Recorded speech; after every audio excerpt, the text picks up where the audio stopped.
Welcome back to Restauranttopia. We got a special guest today, Susie Liberatore, and is going to talk today about multi-unit owner marketing. Imagine a perfect world where you can build a restaurant, open the doors, and make loads of money. Unfortunately, those days are over. It takes great leadership, hard work, and long hours to operate a successful restaurant. Together, we can make it happen. This is Restauranttopia. Susie, thank you for being on the show today. Yeah, thank you, Brian, for having me on. It's good to be here. Oh, no, I was super jazzed to hear about this subject because we have so many listeners that have 4, 5, 10 units, and marketing for an organization that big has been a struggle. We're really excited to share some of your wisdom with them. Yeah, thank you. It's so true. It's so tough sometimes to do marketing for even one location, let alone 5, 10, 20, 50, whatever it might be, right? So it's definitely one of the hottest topics, especially after the pandemic, I feel like. Definitely. So tell the listeners a little bit about your background. You were in the agency world, you worked for a company, and now you're on your own helping out entrepreneurs. Yes, I've always had a creative side to me, and I've always been doing photography, art, etc. I went to college and got a bachelor's in fine arts, even though people kind of frowned upon it, right? And I wanted to be doing graphic design and all that fun stuff because it's in my blood. And straight out of college, I ended up working at a startup agency. So I was able to see a lot of the ins and the outs and really grow and blossom and see all of the different pieces and help clients, help the team. And I was there for about 7, 8 years, I would say. And then I moved to Ohio and I took a corporate job. And I hated the corporate job, but I love working with corporations. So it's kind of funny looking at it from the outside and then the inside. And what I kind of realized was the corporations are missing out on so much, right? And they're these organizations, that have multi locations, etc. There was just so much missing and so much miscommunication, so much missing of branding. I went through a lot of difficulties. And I ended up leaving the corporate job. And there was just a lot going on in my life. And I said, you know what, this is time for me to do my own business because I felt like I've always wanted to do my own business. And now was the perfect opportunity. And so I started off and it was a little bit kind of slow going, figuring out all this stuff. And within the past year, we have really niched down into franchises, corporations, multi-unit marketing. And that's primarily because of the pandemic. So many people were going on Facebook posts saying, I want to support small businesses. A lot of companies kind of started to think, I need that local visibility. I need all of these things and I'm not getting it. I need to stand out now to survive during the pandemic. And so that's where it all kind of came to play. And I started to take on more of those clients in that field and just blossom from there. What are some of the techniques that you're using to help, say, a 5-unit operator get more local reach or get more penetration in with their marketing? Yeah, so there's a lot of different factors involved. And I always tell people you can't put all of your eggs in one basket, right? So, with 5 units, we really need to make sure that you have a personality and you shine out from other people. And that's like the biggest thing. And your audience, right? Those are the 2 biggest things that you have to know before you can even dive into any marketing. And a lot of times that's, just talking about your story, talking about your personality, figuring out what your audience even likes or how to speak to your audience. Like a lot of that comes into play. And then also the visualization of how you want to reach your audience visually. So sometimes corporations and businesses come to us and they already have a logo established, but do they have consistent branding and marketing throughout all of their pieces? So figuring out how you can get that consistent look, feel based on the voice is like a huge thing. That's always step number 1 for all of us to kind of do with any of our clients. And then from there, there's tons and tons of local visibility things that you can do. And I'm sure many people are aware of a lot of them, but it all comes down to how you can reach them. And social media is huge. It's blooming. It's not going away. It's actually coming in very hard with videos and reels and all of these things. They want you to do these things, but how are you going to shine out from other people? It goes back to that personality.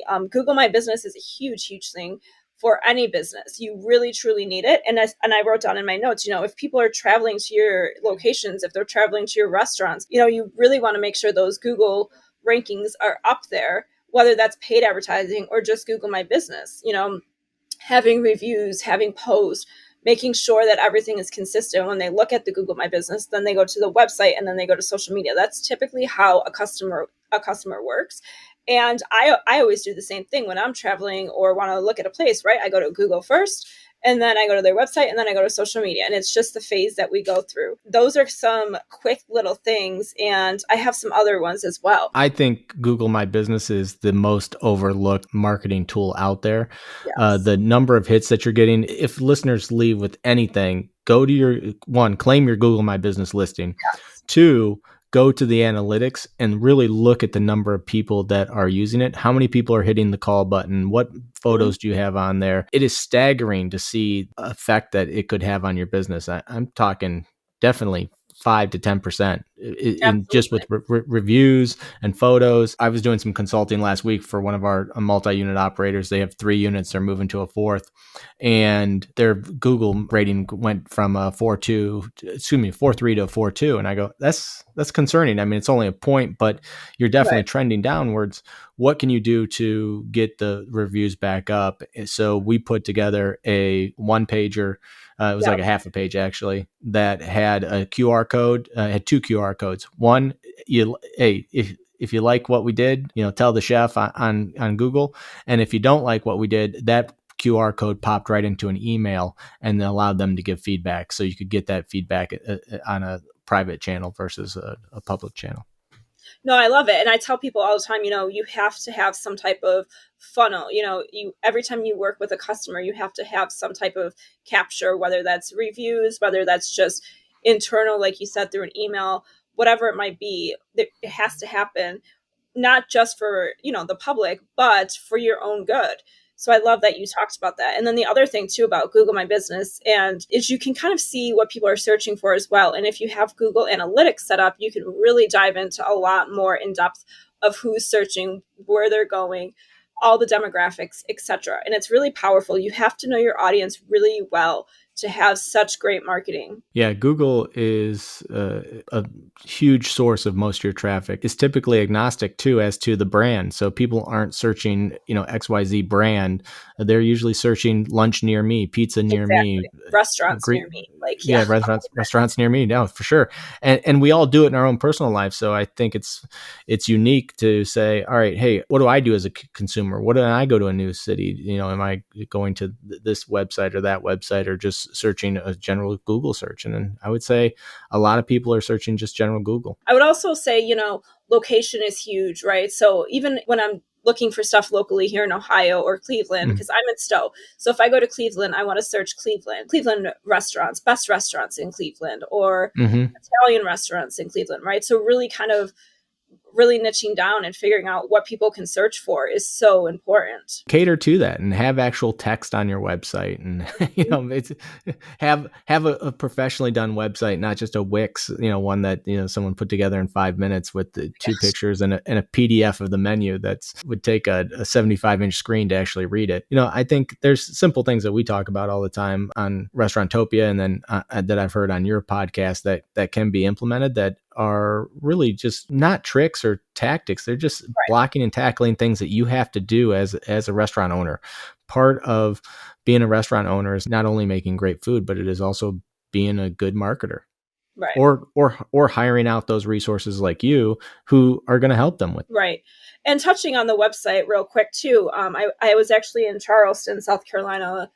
I don't even know what week it was, whatever week, for vacation.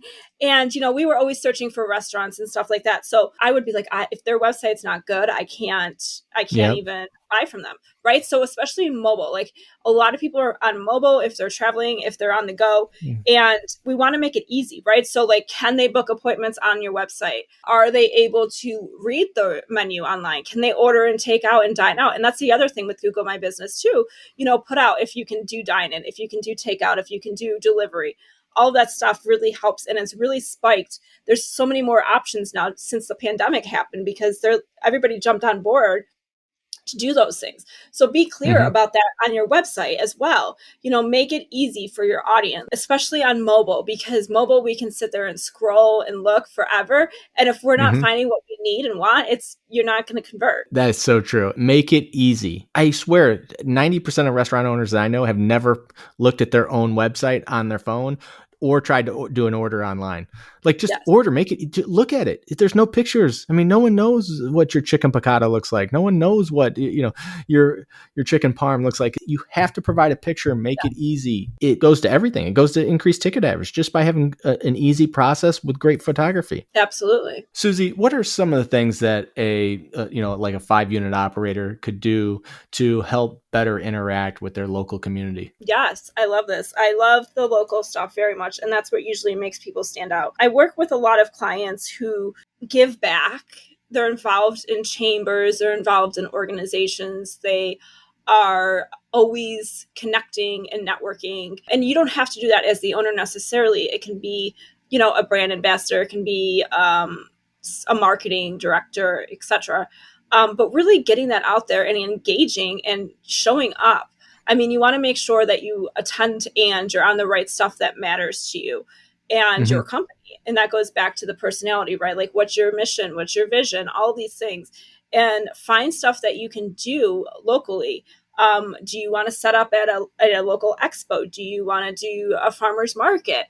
Do you want to do, get involved with a golf outing and sponsor a hole? How can you donate? How can you give back? Like, all of the things that really matter. And it's not always about creating the awareness necessarily, but in the long run, it will convert to customers later. A lot of times people say in marketing, oh, it's not working and it didn't convert. Okay, well, marketing doesn't always work immediately. We have to kind of take it in. I mean, people say sometimes to me, even with social media, it's not converting well enough and I get more referrals than I do on social media. Okay, but did those people look at your social media post? Did they connect with somebody from a referral that was on your social media, right? So all of these things really help and grow the marketing. And that's the same thing as the local visibility, right? Maybe they saw a whole sponsor at the golf outing and they remember it because they're like, I need to get connected with that person. And they don't come back for a little bit. And then when they needed you, they're like, I thought of that because they sponsored the golf hole, right? So all of these little things matter. And I mean, it's like, even on Facebook, get involved with Facebook groups. I know people think it's a nightmare, but you can, keep up with things on there. You can tag yourself, you can interact with people, do as much as you can in your local community, especially if you have multi locations. If you want to do one per each location, you can do it that way. However you want to do it, but it's important to get involved. Some of the great things that I've seen recently are where the general manager of a multi-unit is really into networking and going out to those organizations, whether it's chamber or being involved with the school's PTA or local charities. And some of the interaction that I've seen that has been mutually beneficial on both sides is creating a gift basket for the Italian themed gift basket with a few $100 worth of gift cards for a silent auction for a charity. I've personally given out for Hillcrest 3 gift baskets in the last 2 weeks. So we do that with gift cards from local independent restaurants that we sell to. And, the interaction with the high schools, whether it's giving gift cards away or giving free meals to the team. One promotion that I saw that I thought was really good was sell the athletic department $5,000 worth of gift cards for $2,500. So they immediately, as long as they sell them, get $2,500 worth of profit out of that. And I thought that was a unique way of doing it, to do basically a 50-50 on the gift cards, but you're also getting penetration as to marketing to the students that are in that school and that are going to frequent your restaurant. No, I love it. And I mean, my son's on a baseball team and somebody catered for like the end of the year picnic. I mean, I don't know the details necessarily of what was involved price wise and stuff, but showing up like that, they had their big truck kind of there with their logos, all that fun stuff. Like showing up like that, that's huge and important, especially if your audience is families. Like if you're a restaurant owner, families, moms, those are the people to connect with and they will remember that. We had an episode all about that the decision maker in the household. I have an 11-year-old son. Like that 11-year-old son is the decision maker as far as for your dining selection, because he, you're going to go one way or the other, but you have a lobbyist for, XYZ restaurant. He's saying it 10 times and like, we got to go there. We got to go there. We got to go there. And it's like, all right, finally we'll go there. So, making sure that you are visible to the younger members of the household is critical. Yeah. Agreed. Well, Susie, these are all been great tips. Are you working on anything interesting right now, or where can people find you? People can find me at Visions2images.com. We're just working on all of the different marketing for a bunch of clients, finishing up some websites, finishing up, our SEO, Google My Business, all that fun stuff for a lot of businesses. So yeah. So if our listener is a multi-unit operator, he's got 5 units, he's looking for more of an agency experience that can help him with his website, SEO, social media, and local engagement, you're the person to go to? Absolutely. All right. Fantastic. Great. Well, Susie, thank you so much for being on today's episode. Your information will be in the show notes, and we're really looking forward to having you on again sometime. Thanks so much. This is a high quality pod. Thank you, everybody. Take care. Adios. Thank you for listening to Restaurantopia. The gratitude that we have for each and every one of you spending your precious time to listen to this podcast is immeasurable. Please make sure to tell a friend about this podcast. And also, if you have any feedback for us, visit us on restaurantopia.com and drop us a line. You can also subscribe on your favorite place to listen to podcasts. Thank you and have a great day. We are excited to announce the Restaurantopia VIP Text Club. Join by texting the word podcast to 844-928-4257. You will get access to exclusive content, industry news, deals, announcements, pro tips, and more. The VIP Text Club is an exclusive community of independent restaurant owners and professionals. Join today. Message and data rates may apply. Please check our website for our terms of service and privacy policy. We also want to thank our sponsor, Hillcrest Food Service. If you are a local independent restaurant and are looking for a distributor who has chef and operational consulting, provides marketing support, does menu reviews, and most importantly, wants you to be successful, reach out to Hillcrest Food Service at hillcrestfoods.com.